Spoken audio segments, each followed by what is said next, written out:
Assalamu alaikum wa rahmatullahi ta'ala barakatuh. Yan uwa da abokan arziki wanda suke zanne a Jidda wanda ibtila'in rushe fuskanta, ga sako na musamman daga jaliya ta nan Jidda a bangaren karantina daga bakin shi mai gida Alhaji Zakariya.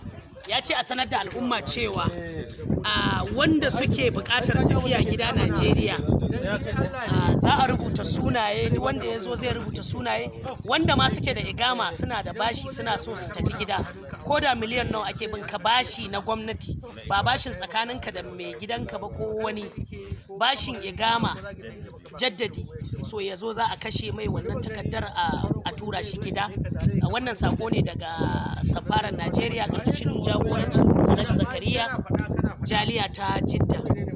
Don haka wanda suke buƙatar tafiya gida su zo su rubuta sunansu yau ranar Laraba a cikin karantina da karfe 3 shi consul general zai zo, karfe 3 zuwa karfe 4 za a ɗauki bayanan kowa da kowa, kuma za a rubuta sunaye wanda suke buƙata tafiya gida.